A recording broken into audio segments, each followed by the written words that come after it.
kasih-Mu yang besar bagi kami. Kami bersyukur ya Tuhan.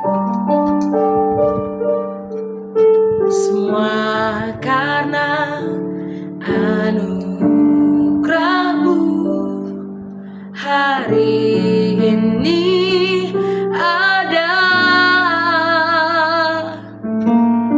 bukan karena kuatku, namun karena Roh-Mu. Ku bawa hatiku, penyembahanku, ku semakin berkurang, Yesus makin bertambah. Mengikut Yesus, itulah kesukaan hatiku. Ku lepas semua hakku untuk mengenal kehendaknya di hidupku. Mengiring Yesus, itulah kekuatan hidupku. Ku yakin anugerah-Nya mampu jadikanku hamba yang berkenan selalu. Terima kasih Tuhan.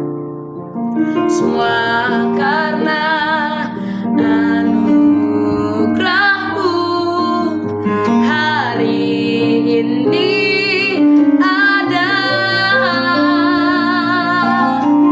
bukan karena kuatku, namun karena Roh-Mu.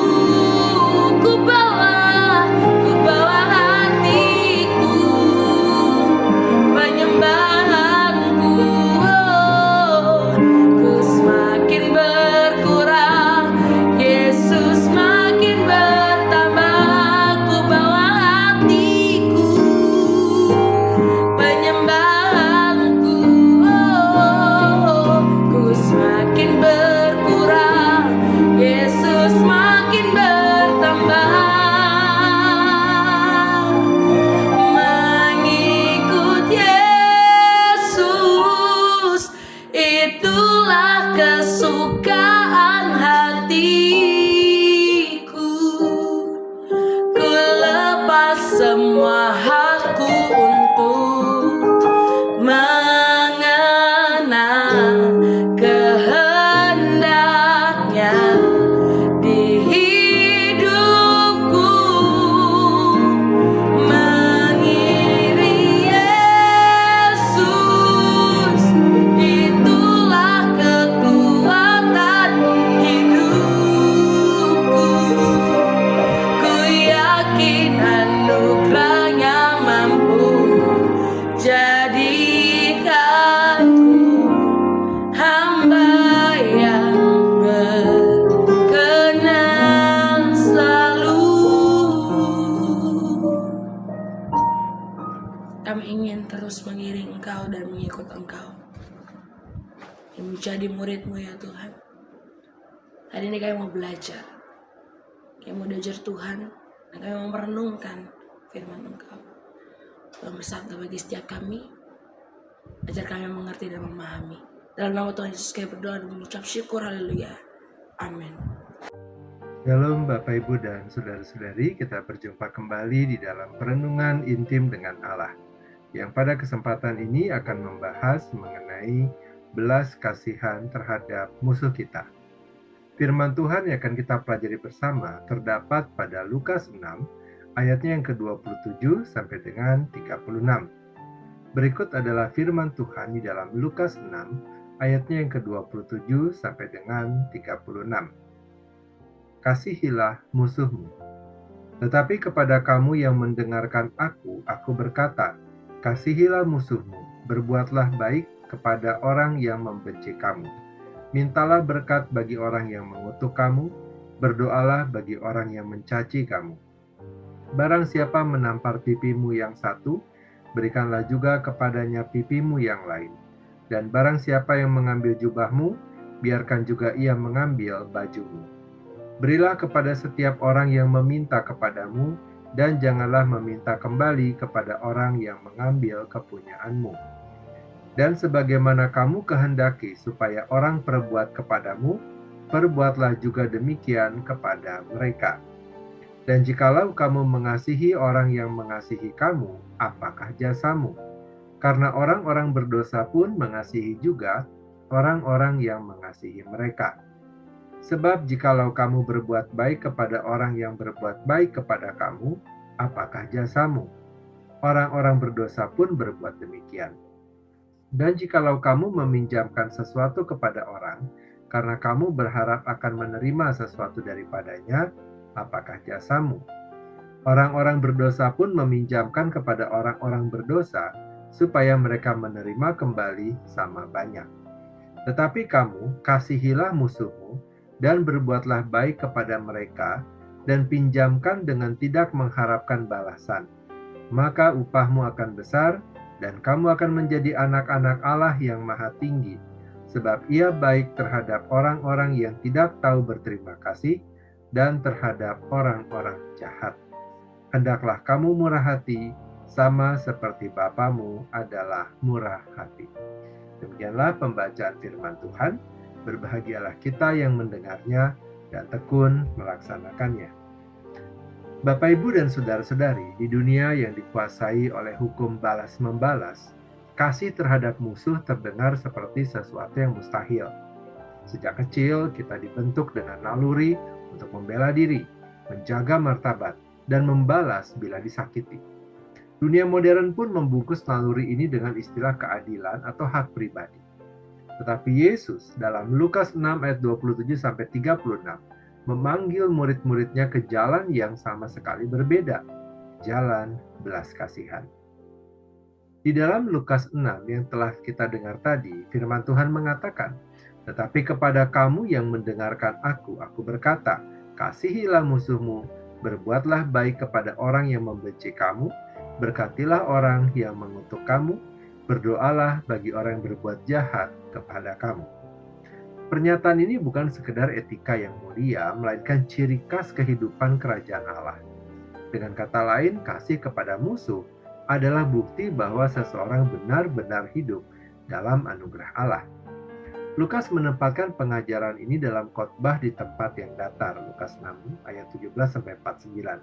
Setelah Yesus menyampaikan berkat dan celaka di dalam Lukas 6 ayat 20-26, ia beralih kepada etika kerajaan.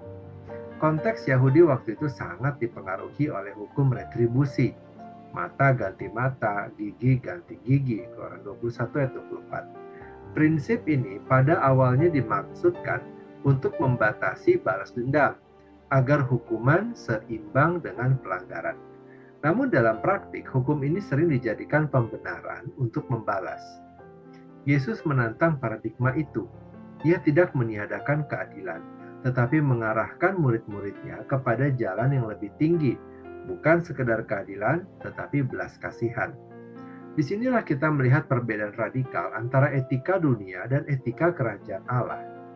Dasar panggilan ini terdapat pada ayat 36, yaitu, "Hendaklah kamu murah hati, sama seperti Bapamu murah hati." Kata murah hati dalam bahasa Yunani disebut oiktirmon, merujuk pada sifat Allah yang penuh belas kasihan. Bapak, Ibu, dan saudara-saudari, Allah dikenal sebagai Allah yang kudus sekaligus penuh kasih setia. Kudus berarti Ia benci pada dosa, tetapi kasih setia berarti Ia tidak meninggalkan umatnya. Keduanya berpuncak dalam salib Kristus, di mana keadilan dan belas kasihan Allah bertemu. Mengasihi musuh karena itu bukan sekedar sikap moral, melainkan meniru karakter Bapa Surgawi. Meniru Allah adalah panggilan dasar dari kekudusan. Sebagai anak-anak Allah, kita dipanggil untuk hidup serupa dengan Bapa kita.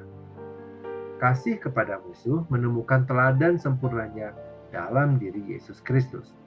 Sepanjang pelayanannya, Yesus mengasihi mereka yang menolaknya, menyembuhkan mereka yang menentangnya, bahkan berdoa bagi mereka yang menyalibkannya.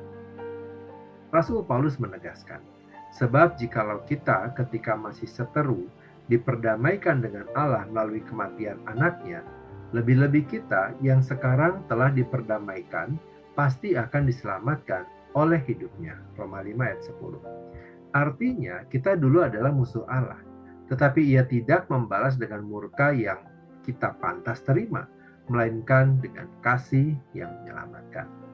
Bapak, Ibu, dan saudara-saudari, inilah dasar teologis dari kasih kepada musuh.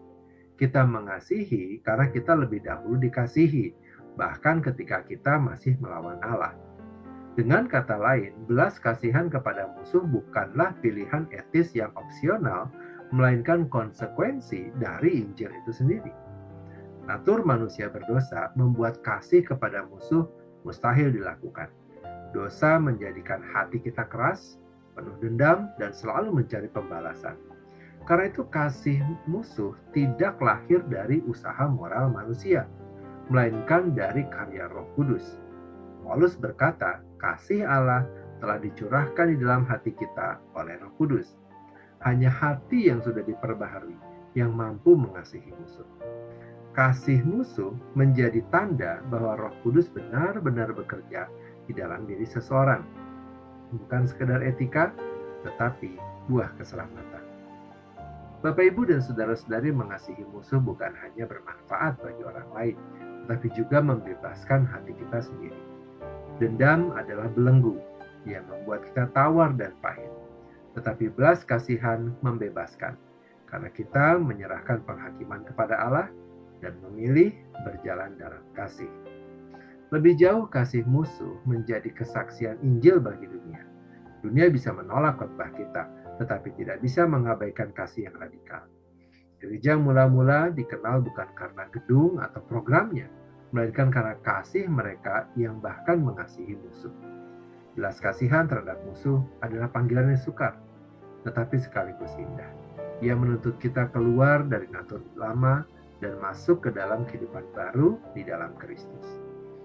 Bapak, Ibu, dan saudara-saudari, kita mengasihi musuh bukan untuk membenarkan diri, melainkan karena kita telah lebih dahulu dikasihi dan diampuni. Kita mendoakan mereka yang melukai kita, karena Kristus telah berdoa bagi kita. Kita berbuat baik kepada musuh, karena Bapa kita murah hati, bahkan kepada orang jahat yang tidak tahu berterima kasih.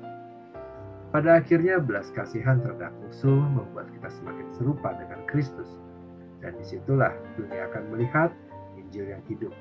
Bukan hanya diucapkan, tetapi diwujudkan dalam kasih yang tidak masuk akal. Kasih yang hanya bisa lahir dari Allah sendiri. Mari kita berdoa. Bapa yang baik, kami berterima kasih dan bersyukur atas firman Tuhan dan perenungan yang telah kami dengarkan bersama pada hari ini, yang kembali mengingatkan kami akan panggilan yang begitu tinggi, mengasihi, bahkan musuh-musuh kami. Kami akui ya Tuhan, secara manusia kami lemah dan cenderung membalas sakit hati dengan sakit hati, kejahatan dengan kejahatan. Tetapi melalui Kristus Engkau telah menunjukkan jalan yang berbeda. Ketika kami masih menjadi seterumu, Engkau terlebih dahulu mengasihi kami, bahkan rela menyerahkan anakmu yang tunggal untuk mendamaikan kami denganmu. Ajarlah kami ya Tuhan, agar kasih yang sama memenuhi hati kami, sehingga kami mampu memberkati mereka yang mengutuk, mendoakan mereka yang melukai, dan tetap berbuat baik meski diperlakukan tidak adil. Bapa yang baik, kami mohon Roh-Mu yang kudus bekerja lembut di dalam hati kami, melembutkan bagian yang keras, menyingkirkan dendam yang membelenggu, dan menggantinya dengan belas kasihan yang membebaskan. Jadikanlah hidup kami cermin kasih Kristus, sehingga dunia dapat melihat Injil bukan hanya lewat kata-kata, tapi lewat perbuatan kasih yang nyata.